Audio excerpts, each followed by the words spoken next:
কিছুক্ষণের মধ্যেই সেনাপ্রধানের বক্তব্য, চলমান পরিস্থিতিতে ধৈর্য ধরার আহ্বান।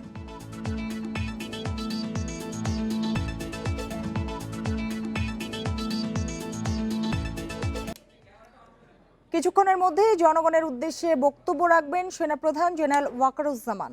সোমবার বিষয়টি ইন্ডিপেন্ডেন্ট টেলিভিশনকে নিশ্চিত করেছে আন্তঃবাহিনী জনসংযোগ পরিদপ্তর আইএসপিআর।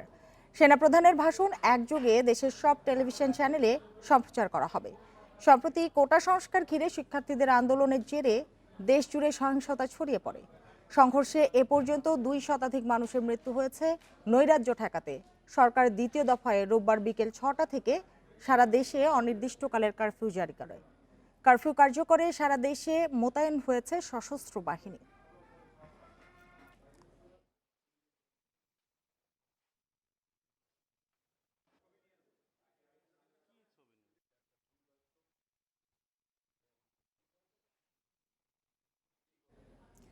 এ নিয়ে আরো জানাতে বার্তা কক্ষ থেকে আমাদের সাথে যোগ দিয়েছেন সহকর্মী আব্দুল্লাহ আল রাফি। রাফি, বলবেন যে সেনাপ্রধানের বক্তব্য সম্পর্কে আইএসপিআর কি জানিয়েছে?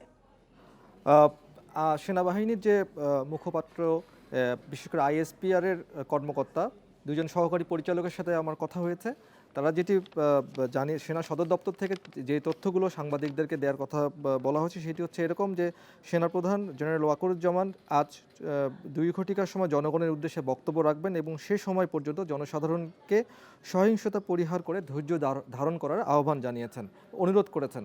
আমি এক মিনিট আগে কথা বলেছিলাম সেনা সদর দপ্তরে, জানানো হয়েছে প্রস্তুতি চলছে, আর 15 থেকে 20 মিনিট বা আধা ঘন্টার মধ্যে সেনাপ্রধান কথা বলবে। সেখানে সবগুলো টেলিভিশনের সাংবাদিকরা অবস্থান করছেন এবং শুরু হওয়ার সাথে সাথে আমরা সরাসরি সম্প্রচার করার চেষ্টা করব। আর কি বলবেন তিনি জনগণের উদ্দেশ্যে সেটি আসলে সেনা সদর দপ্তর বা আইএসপিআর এর পক্ষ থেকে এখনো জানানো যায়নি, তবে আর মিনিট 10 পর বিস্তারিত হয়তো বা জানা যাবে, স্পষ্ট হওয়া যাবে। রাফি, কারফিউ চলছে, আইন শৃঙ্খলা পরিস্থিতি কেমন দেখছেন? আমরা সকাল থেকে ঢাকা শহরের সবগুলো এন্ট্রি পয়েন্ট, অর্থাৎ গাবতলী, যাত্রাবাড়ি, উত্তরা এবং যে সমস্ত জায়গায় গত কয়েকদিন লোক সমাগম বেশি হয়েছে সেই জায়গাগুলোতে মনিটর করছিলাম। এখন পর্যন্ত ঢাকা শহরের কেন্দ্রতে গণজমায়েত লক্ষ্য করা যায়নি, তবে বিচ্ছিন্নভাবে বিভিন্ন জায়গা থেকে আন্দোলনকারী বা যারা আসছেন বলে আমরা খবর পেয়েছি। তবে আইন শৃঙ্খলা বাহিনীর সদস্যরা বিভিন্ন জায়গায় অবস্থান নিয়ে চেষ্টা করছেন যাতে কোনো রকমের গুরুত্বপূর্ণ স্থাপনা এবং বড় বড় যে সমস্ত সরকারি অফিস আদালত রয়েছে সেগুলো যাতে রক্ষা পায়, কেউ যেন নৈরাজ্য না করতে পারে, সেটার জন্য তারা চেষ্টা করছেন। এবং আমরা পুলিশের মুখপাত্রদের সাথে কথা বলেছি, তারা বলেছেন যে তারা চেষ্টা করবেন মানুষের জানমালের যেন ক্ষতি না হয়, সেদিকতে তারা সর্বোচ্চ চেষ্টা করবেন, সেদিক তারা নজর দিয়ে এবং সেগুলো রক্ষা করার চেষ্টা করবেন। পর্যাপ্ত পরিমাণ পুলিশ, বিজিবি এবং সেনাবাহিনীর সদস্যরা আছেন এবং ফায়ার সার্ভিসের কর্মকর্তারা, দমকল বাহিনীও প্রস্তুত রয়েছে যাতে আইন শৃঙ্খলা পরিস্থিতি অবনতি না হয়। এই কয়েকদিনের সংঘর্ষে যে জায়গাগুলোতে আমরা সংঘর্ষ দেখেছি, হটস্পট বলা হচ্ছিল যে জায়গাগুলোতে, সেই জায়গাগুলোতে কারফিউ বলবতের পর কি পরিস্থিতি দেখেছেন বা নিরাপত্তা কতখানি নেওয়া হয়েছে বা বাড়ানো হয়েছে? আমরা কিছুক্ষণ পরপরই পুলিশের কন্ট্রোল রুমের সাথে যোগাযোগ রাখছি। সকালে পুলিশ কমিশনার এবং ঊর্ধ্বতন কর্মকর্তারা বিভিন্ন পয়েন্টে তারা প্রদক্ষিণ করেছে, বিশেষ করে শাহবাগ, যাত্রাবাড়ি, উত্তরা, এ সমস্ত জায়গায়।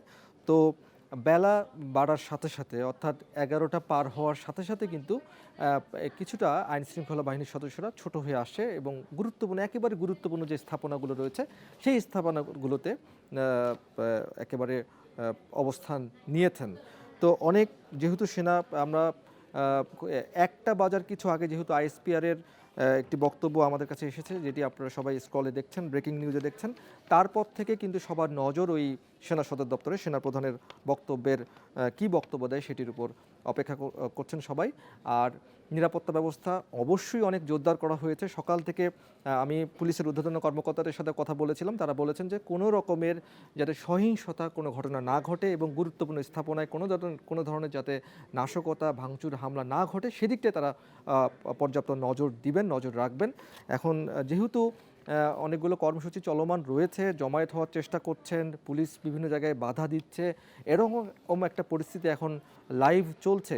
এর মধ্যে সেনা সদর দপ্তরে প্রস্তুত রয়েছেন সেনাপ্রধান কিছুক্ষণের মধ্যে বক্তব্য দেবেন জনগণের উদ্দেশ্যে, এবং ততক্ষণ পর্যন্ত বক্তব্য দেওয়ার আগ পর্যন্ত সহিংসতা থেকে পরিহার করে ধৈর্য ধারণ করার অনুরোধ জানানো হয়েছে সেনা সদর দপ্তর থেকে, এমনটাই জানানো হয়েছে আন্তঃবাহিনী জনসংযোগ অধিদপ্তরের পক্ষ থেকে। আব্দুল্লাহ রাফি, আপনাকে অনেক ধন্যবাদ আমাদের সাথে যোগ দেওয়ার জন্য।